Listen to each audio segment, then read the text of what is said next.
அடுத்த தமிழக பாஜக தலைவர் யார் என்ற எதிர்பார்ப்பு கமலாலய வட்டாரத்தில் சூறாவளியாக சுழன்றடித்துக் கொண்டிருக்க இருக்க போட்டியும் கடுமையாக மாறி வருவது தேசிய தலைமைக்கு தலைவலியாக மாறி உள்ளதாக கூறப்படுகிறது. தமிழக பாஜக தலைவர் பதவிக்கு விரைவில் நியமனம் நடைபெறவுள்ளது. தற்போது தலைவராக இருந்து வரும் அண்ணாமலை மீண்டும் அந்த பதவியில் நீடிக்க காய் நகர்த்தி வருவது அனைவரும் அறிந்ததுதான். குறிப்பாக தேசிய தலைமையில் அமித்ஷா, நட்டா ஆகியோருடன் நெருக்கமாக இருக்கும் அண்ணாமலை மாநில தலைவர் பதவியை தக்க வைத்துக் கொள்ள படு தீவிரமாக காய் நகர்த்தி வருவதாக சொல்லப்படுகிறது. ஆனால் அண்ணாமலை ஆசைக்கு முட்டுக்கட்டையாக 3 பேர் தலைவர் பதவிக்கு கையை உயர்த்தி கொண்டு தயாராக நிற்பது தலைவர் பதவிக்கான பந்தயத்தை சூடு பிடிக்க வைத்துள்ளது.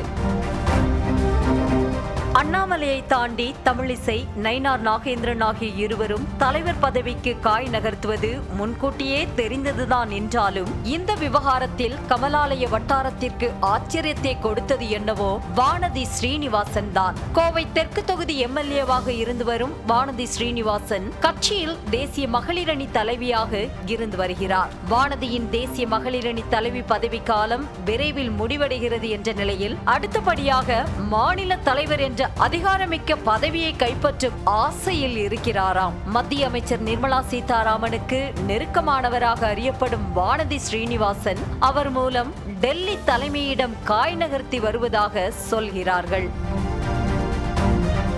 தலைவர் பதவி மீதான திடீர் ஆசை காரணமாக அண்ணாமலைக்கும் வானதிக்கும் இடையே புகைச்சல் கிளம்பி உள்ளது. சமீப காலமாக வானதி ஸ்ரீனிவாசன் போடும் சமூக வலைதள பதிவுகளில் அண்ணாமலை பெயர் இடம்பெறாமல் இருப்பது இருவருக்கும் இடையேயான புகைச்சலை வெளிச்சம் போட்டு காட்டியுள்ளது. கடந்த சில நாட்களுக்கு முன்பு பாஜகவின் மாவட்ட தலைவர் பட்டியல் வெளியான நிலையில் மாநில தலைமை பரிந்துரை பெயரில்தான் மாவட்ட தலைவர்கள் நியமிக்கப்படுவார்கள் என்ற நிலையில் பட்டியலை பதிவிட்ட வானதி ஸ்ரீனிவாசன் அண்ணாமலை பெயரை மட்டும் தெளிவாக தவிர்த்திருந்தது கவனிக்க வைத்தது. அதேபோல டங்ஸ்டன் சுரங்கம் ரத்து செய்யப்பட்டதற்கு அண்ணாமலை பங்குதான் முக்கிய காரணம் என அவரது ஆதரவாளர்கள் கூறி வரும் நிலையில் வானதி ஸ்ரீனிவாசனோ அந்த பதிவிலும் அண்ணாமலை பெயரை தவிர்த்து விட்டார். போராடும் மக்களை டெல்லி வரை அழைத்து சென்ற தமிழக பாஜக நிர்வாகிகள் என பொதுவாக குறிப்பிட்ட வானதி ஸ்ரீனிவாசன் அண்ணாமலை பெயரை தவிர்த்திருப்பது அவரது ஆதரவாளர்களிடையே கொந்தளிப்பை ஏற்படுத்தி இருக்கிறது. இதனிடையே அண்ணாமலைக்கும் தனக்கும் எந்த பணிப்போரும் இல்லை என வானதி ஸ்ரீனிவாசன் ஆடியோ மூலம் விளக்கமும் கொடுத்திருக்கிறார். இப்ப பாஜக மாநில தலைவராக இருக்கக்கூடிய அண்ணாமலைக்கும் உங்களுக்கும் இடையில ஏதோ ஒரு போட்டி நிகழ்ந்துட்டு இருக்குது, ஒரு பனிப்போர் இருக்கு அப்படின்ற மாதிரி ஒரு தகவலுங்க.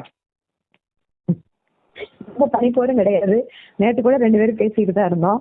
அதனால எங்களுக்குள்ள இருக்கக்கூடிய எந்த ஒரு சிக்கலும் இல்ல, பிரச்சனையும் இல்ல, உறவுல ஸ்டெயினும் கிடையாது, நார்மலா இருக்கிறோம்.